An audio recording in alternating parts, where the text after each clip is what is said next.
इस कहानी की शुरुआत एक परेशान राजा से होती है। राजा ज़्यादातर परेशान ही रहते हैं। वह राजा अपने मन को शांत करने का बहुत प्रयास करता है, पर उसका मन शांत नहीं हो पाता। वह अपने राज्य के बड़े बड़े विद्वानों को अपने महल में बुलाता और उनसे उनका उपाय पूछता। लोग तरह तरह के उपाय राजा को बताते, पर कोई भी उपाय काम नहीं करता।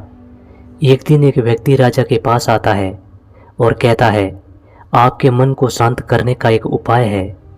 राजा उस व्यक्ति की बात सुनकर बहुत खुश हो जाते हैं और उस व्यक्ति से कहते हैं, यदि तुमने ऐसा कर दिया तो मैं तुम्हें इतना धन दूंगा जितना तुम सोच नहीं पाओगे। वो व्यक्ति राजा से कहता है, आपका मन मैं तो शांत नहीं कर सकता, पर एक सन्यासी है जो आपके मन को शांत कर सकता है। वो कोई आम सन्यासी नहीं है, वो बहुत पहुंचा हुआ सन्यासी है। आप उनसे एक बार अवश्य मिलिएगा, वह आपकी समस्या का समाधान अवश्य ही कर देगा। राजा उस व्यक्ति से कहते हैं, कहाँ मिलेगा वो सन्यासी? वो व्यक्ति राजा से कहता है, यहाँ से दूर जंगल में एक छोटी सी कुटिया है। राजा अपने कुछ सैनिकों के साथ उस सन्यासी के पास पहुंचा और बौद्ध धर्म से कहता है, मैंने सुना है कि आप बहुत पहुंचे सन्यासी हैं। बौद्ध धर्म राजा को अनदेखा सा कर देते हैं। राजा सोचता है कि शायद बौद्ध धर्म ने मुझे सुना नहीं। राजा फिर से कहता है, मैंने सुना है आप बहुत पहुंचे सन्यासी हैं, क्या आप मेरी समस्या का समाधान कर सकते हैं? बौद्ध धर्म राजा का कोई भी प्रश्न का उत्तर नहीं देता है। राजा मन ही मन सोचता है कि बौद्ध धर्म उसे कोई उत्तर क्यों नहीं दे रहे हैं। राजा मुद्दे की बात पर आता है। राजा बौद्ध धर्म से पूछता है, क्या आप मेरे मन को शांत कर सकते हैं? बौद्ध धर्म मुस्कुराते हुए और राजा से पूछते हैं, तुम्हारा मन अशांत क्यों है? राजा कहता है, वैसे तो मेरे पास कोई भी चीज़ की कमी नहीं है। धन मेरे पास इतना है कि जिसका मुझे खुद को अंदाज़ा नहीं है। सभी सुख सुविधाएं हैं, लोगों के मन में मेरे लिए आदर है। मैंने बहुत सारे दान पुण्य भी किए हैं। एक चीज़ की कमी है, वो मेरे अंदर मेरे मन को अशांत रहता है। यदि ये कभी कभी शांत हो जाता है तो ये फिर से अशांत हो जाता है। क्या आप मेरे इस मन को शांत कर सकते हैं? मैं बड़ी आशा लेकर आपके पास आया हूँ। बाकी तो मैंने सब उपाय कर लिए हैं, बस आप ही मेरी अंतिम आशा हो। बौद्ध धर्म उस राजा से कहते हैं, बिल्कुल, मैं तुम्हारे मन को शांत कर सकता हूँ। राजा बहुत खुश होता है। राजा कहता है, इसके लिए मुझे क्या करना होगा? बौद्ध धर्म मुस्कुराते हुए कहते हैं, कल सुबह तुम मेरे पास आना, पर ध्यान रहे अकेले आना। राजा कहता है, ठीक है, मैं कल सुबह आपके पास पहुंच जाऊंगा। बौद्ध धर्म कहते हैं, पर एक बात की और ध्यान रखना, अपने अशांत मन को भी अपने साथ लाना। राजा ये सुनकर थोड़ा सा चौंक जाता है और सोचता है, ये कैसी बात कही बौद्ध धर्म ने? राजा कहता है, आपने क्या कहा? कृपया करके एक बार और बताइएगा। बौद्ध धर्म राजा से कहते हैं, तुम कल सुबह जब जल्दी मेरे पास आओ तो अपने अशांत मन को साथ लेकर आना। कहीं ऐसा ना हो कि तुम अकेले आ जाओ और अशांत मन को महल में ही छोड़ दो।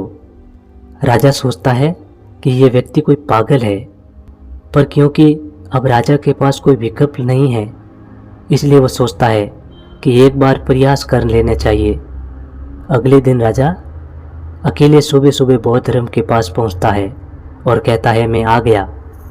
बौद्ध धर्म राजा से कहते हैं, तुम तो आ गए ठीक है, लेकिन तुम्हारा अशांत मन कहाँ है?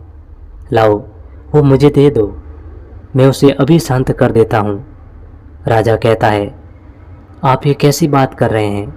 आप इतने पहुंचे सन्यासी होकर ये भी नहीं जानते कि मन को कोई ऐसी वस्तु नहीं है जिसे मैं उठाकर आपको दे दूं। मन तो मेरे भीतर है। बौद्ध धर्म उस राजा से कहते हैं, ठीक है, बैठ जाओ और अपनी आंखें बंद करके उस अशांत मन को अपने भीतर खोजो। राजा अपनी आंखें बंद करके उस अशांत मन को अपने भीतर खोजने का प्रयास करता है। कुछ देर आंख बंद करके बैठे रहने के बाद बौद्ध धर्म राजा के पास जाकर कंधे पर हाथ रखते हैं और कहते हैं, आंख खोलो। राजा अपनी आंखें खोलता है। बौद्ध धर्म राजा से पूछते हैं, क्या तुम्हें तुम्हारा अशांत मन मिला? राजा कहता है नहीं।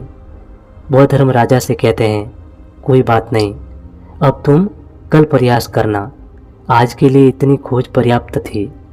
राजा अपने महल चला जाता है। अगले दिन सुबह राजा फिर बौद्ध धर्म के पास आता है और वैसा ही करता है जैसे कल बौद्ध धर्म ने बताया था।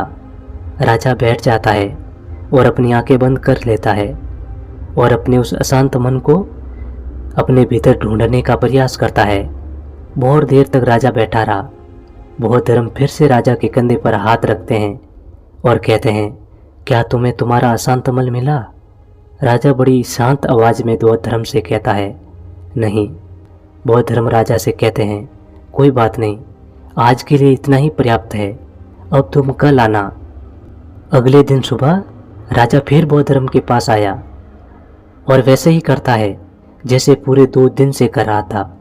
राजा बैठता है और अपनी आंखें बंद कर लेता है और अपने उस अशांत मन को ढूंढने का प्रयास करता है।